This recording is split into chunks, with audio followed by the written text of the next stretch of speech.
Hi guys, and welcome back to the Cassie Projects. So this week we are going to be doing some thrift store makeovers, but they are going to be inspired by some of my sketchbook art. And I thought that this would be really fun because I get to bring back some designs and characters that I've done and bring them into a 3D form. I have got two projects that I want to do today, but stick around because things are going to get a little bit weird towards the end of this video. First up, I found this adorable little wooden calendar. We've got these two cubes where you can show the date on the calendar, and we've got these rectangular pieces which have the months of the year. And I think this is going to be great to customize because it's all made out of wood, which is super easy to paint. I noticed there's this panel in the back which is removable. I'm not sure why. So yeah, we've got a lot to paint on. First we need to prep it. So I'm going to grab out each individual item and I'm going to give it a layer of gesso, and this will just allow me to have a blank canvas, and it also helps the paint stick to that wood. So now I needed to work out what I wanted the design to look like for this little wooden calendar. So I am going to go back to one of my older sketchbooks and I'm going to try and find some patterns as inspiration. As I was browsing through this sketchbook, I found so many different designs and patterns. I've got lots of different florals, but I've also got some colour themed patterns as well. I really liked this purple one. I thought that would look really nice. But then I remembered working on this super fun pattern that's got reds and oranges and yellows and is really abstract. I love the music paper in there and the bugs. I just love its autumnal vibe, and I think it's going to be really fun to recreate on this wooden calendar. Now all the gesso has completely dried, I'm going to grab out some acrylic paints. We've got a red, an orange, a yellow and a black, and then I've got some scraps of music paper as well. I was actually really nervous to do this because I haven't been doing any art for the last 6 weeks. I actually pre-recorded all my videos for the summer holidays so that I could spend some quality time with my family, which was super nice, but I've kind of forgot how to art, so this was really nerve-wracking, especially as it's so abstract. But as time went on, I started to get a bit more confident. I added too much water and it dripped down the box, and at first I was going to stop it, but then I was like, actually, that's really fun. I like that. So I watered down some of the paint and added some more drips to it. And then I started grabbing thicker layers of paint and I just allowed those colours to mix in with each other. And this is the joy about using red, orange and yellow. They blend together so nicely. You'll start to see my confidence really grow because I decided to do some splat work. So I'm just tapping my brush and allowing that paint to flick all over the wood. Now, this middle section isn't really going to be seen. It's kind of covered up by the majority of all the pieces. Unfortunately, I wish I started here because I didn't have to worry about the end result. So my confidence grew very quickly. And this just proves the point really that we shouldn't worry about the end result and just enjoy the process, because when you enjoy the process, your art tends to work out so much better anyway. So when you're feeling a little bit unconfident and a little bit worried about how to accomplish a piece of art, just think of it as if no one's going to see it at all, and it'll probably turn out pretty well. Whilst thrifting, I also came across this. As soon as I saw it, I just knew exactly what I wanted to do with it. You may remember a couple of weeks ago, I opened a bunch of mystery boxes, including a little Labubu doll. And this inspired me to create a Coca-Cola float with these little ice cream monsters on top. And when I saw this glass, I just knew that this is what it needed to become. So this is the sketchbook inspiration for my next thrift store makeover. I am going to grab out a big hunk of clay, and I realised I'm going to need a lot of clay to make these monsters. So change of plan. First, I'm going to grab some kitchen foil and I'm going to squeeze that into a circular shape. And this just stops us from having to use so much clay because we're going to mold that clay around the outside of that foil. And it also helps with the drying time as well, because obviously we've got a much thinner layer of clay on there. I am going to create these 2 ice cream scoops. I'm adding a ring around the edge to give it that lovely ice cream scoop shape, and I'm using loads of water to just smooth that out. Now we've got lots of wrinkles and melted edges, so it was super fun to make because it wasn't perfect, it wasn't pristine. I liked all the flaws and the indents in these little scoops of ice cream. It made it more realistic. So after shaping these 2 ice cream scoops together, I then added a string of clay to the top of the glass, and I'm going to create a bunch of melted drips around the edge, and I'm going to allow that to dry overnight. Whilst we wait for the clay to dry, let's work on that wooden calendar.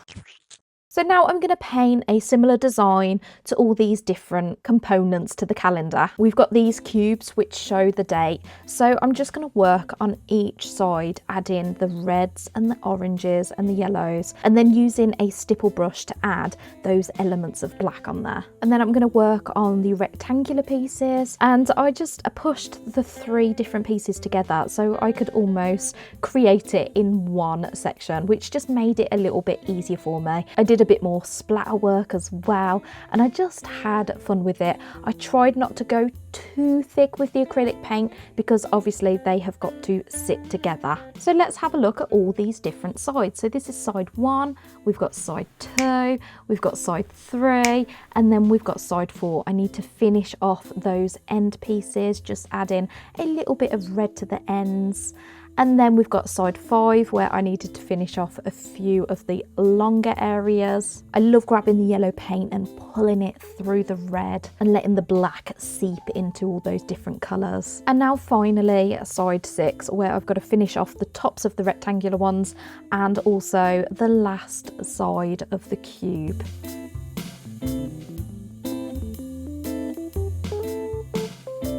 Now, I was quite proud of myself for being so organised.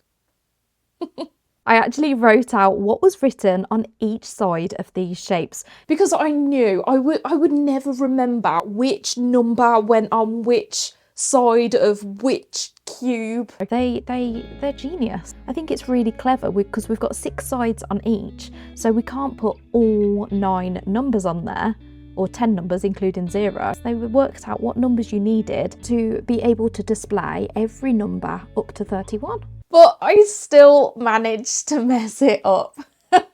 I put the number 9 on the wrong cube, so I had to redo it on the other one, and then I just added some paint and I'm going to turn that number 9 into a 3 to make sure it's on the correct dice. You'll notice I'm going to add bugs to each side of these cubes to match my weird and wonderful sketchbook design. Now these ones are a little bit more straightforward because there are enough sides for each month of the year, which is super handy. I wrote it down anyway so it matched, but yeah, I could have wrote any month on any of the sides.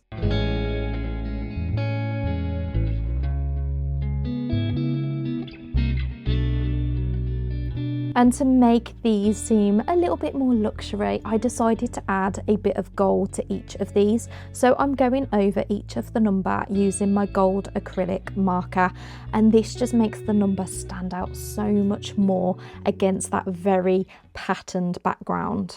But also that was inspired by that sketchbook design where I've got swirls of gold throughout the page. I'm not finished with that one yet, but I'm gonna add some little details at the end. And it's gonna get a little bit weird. I'm not sure if you'll think that I've improved it or ruined it. Let's go back to the ice cream float now that all that clay has dried. I want this to look like it's got Coca-Cola inside, so I'm gonna paint inside the glass.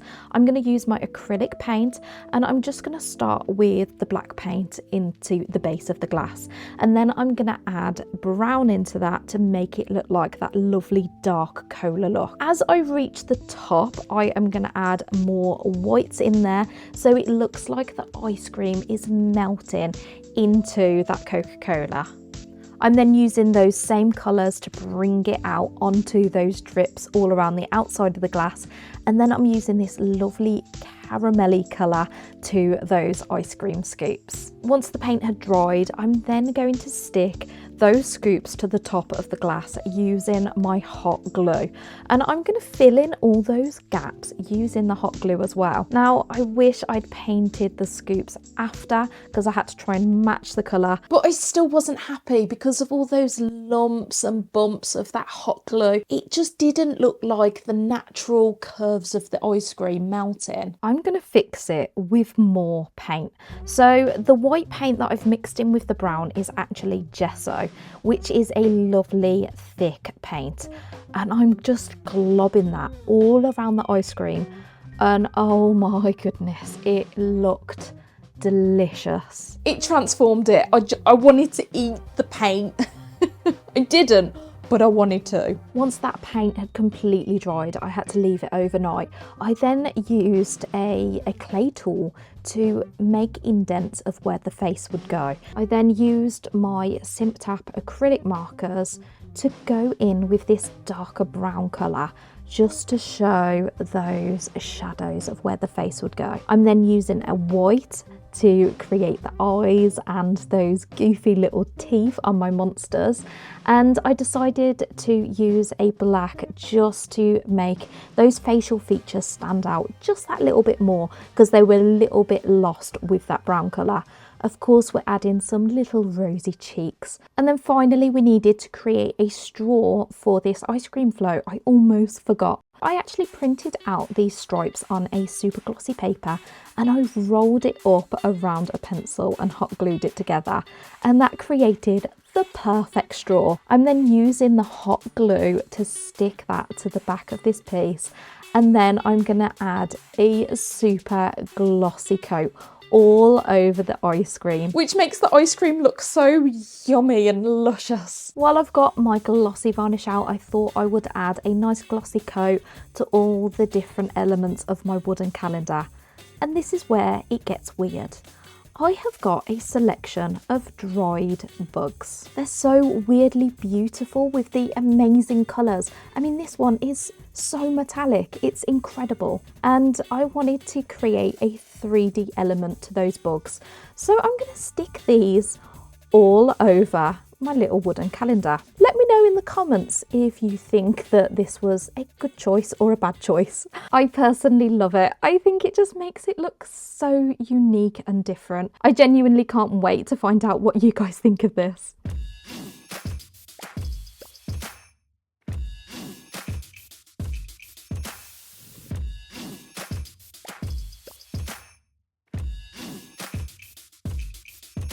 So there you go. I really hope that you enjoyed this video, and I hope that you love the 2 different thrift store makeovers that I have completed today. I wanted to quickly mention that I'm having a huge update on my website. I'm basically changing the provider for my website, but this means that I am actually going to have to close my shop, but it will only be for about a week, and I'll put the dates on the screen when I'll be closing it.